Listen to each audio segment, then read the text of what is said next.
আবারও জল্পনা তৈরি করলেন সৌমিত্র খা। কারণ তৃণমূল নেতার পা ছুঁয়ে প্রণাম করলেন বিজেপির জয়ী প্রার্থী সৌমিত্র খা, এবং যাকে কেন্দ্র করে জল্পনা, যদিও সৌমিত্র খা তিনি বলছেন নিতান্তই সৌজন্য, কিন্তু তৃণমূল নেতৃত্বের বক্তব্যে জল্পনা বাড়ল।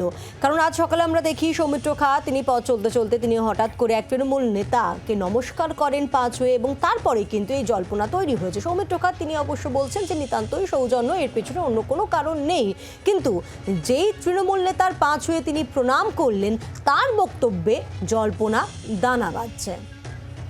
মৃত্যুঞ্জয় দাস আমাদের প্রতিনিধি রয়েছেন আমাদের সঙ্গে টেলিফোন লাইনে। মৃত্যুঞ্জয়, প্রথমে অভিষেক বন্দ্যোপাধ্যায়ের নামে সুখ্যাতি, তারপর তৃণমূল নেতার পা ছুঁয়ে প্রণাম, সৌমিত্র খার একের পর এক যে কর্মকাণ্ড, তাতে রাজনৈতিক মহলে জোর জল্পনা শুরু হয়েছে।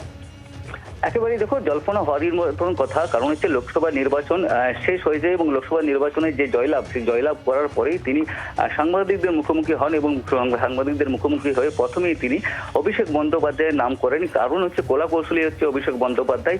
সেই কারণের জন্যই বিজেপির যে ভরাডুবি পশ্চিমবাংলায়, সেই ভরাডুবির কারণে এবং এত যে ভালো সাফল্য, সেই সাফল্যের পেছনে সব থেকে বড় যদি অবদান যদি কারো যদি থাকে সেটা অভিষেক বন্দ্যোপাধ্যায়ের। এই মন্তব্য তিনি কিন্তু করেছিলেন এবং গতকাল যেটা লক্ষ্য করা গেল যে তার যে জয়লাভের পরেই প্রথমবার তালডাংরা ব্লকে তিনি গতকাল তিনি যান এবং সেখানে তাদের যে দলীয় কর্মী সমর্থকরা রয়েছে তাদের সাথে তিনি দেখা করেন। এবং সেই সময় তিনি যখন রাস্তা দিয়ে যখন হাঁটছিলেন তখনই দেখা যায় স্থানীয় এক তৃণমূল নেতা, তার সাথে দেখা হয় এবং তার সাথে দেখা হওয়ার পরে তার পা ছুঁয়ে তিনি কিন্তু প্রণাম করেন। এবং এই যে একের পর এক তার যে কর্মকাণ্ড, এই নিয়ে কিন্তু ইতিমধ্যেই কিন্তু বাঁকুড়া জেলা রাজনৈতিক মহলে একটা কিন্তু চর্চা শুরু হয়েছে।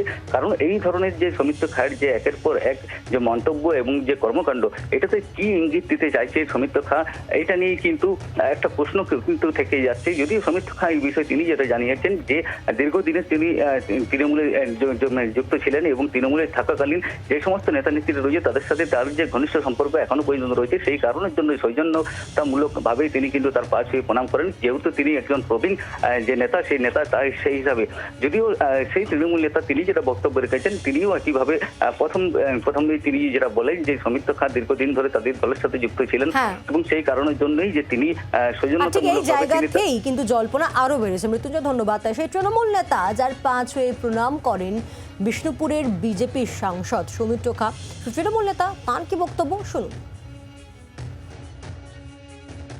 সৌমিত্র খা একদিন আমাদের দলেরই একজন বড় কর্মী ছিল, সে আমাদের দলের সাংসদ ছিল 2014 সালে। তার সাথে দীর্ঘদিন রাজনীতি আমরা করেছি। আমি ওন্দা ব্লক তৃণমূল কংগ্রেসের সভাপতি ছিলাম, তার আগে জেলা কমিটির সদস্য ছিলাম, তার আগে রাজ্য কমিটির সদস্য ছিলাম। ওন্দা ব্লক বা বাঁকুড়া জেলায় তৃণমূল কংগ্রেসকে আমি গড়েছিলাম সমস্ত লোকের সহযোগিতায়। সেই সৌমিত্র খা হঠাৎ করেই রতনপুর বাজারে আমার সাথে সাক্ষাৎ হয়। সে আমাকে সৌজন্যতা জানায়, আমিও সৌজন্যতা জানিয়েছি, তাকে প্রণাম করবি, আমি তাকে আশীর্বাদ করবি। এর সাথে রাজনীতির কোনো যোগ নেই। উনি কি যোগদান করবে তৃণমূলে? সেটা এই মুহূর্তে জানা নেই, সেটা একটু অপেক্ষা করতে হবে আর কি, সময়ই সব বলবে। বাংলার আওয়াজ, বাঙালির আবেগ, জি 24 ঘন্টা।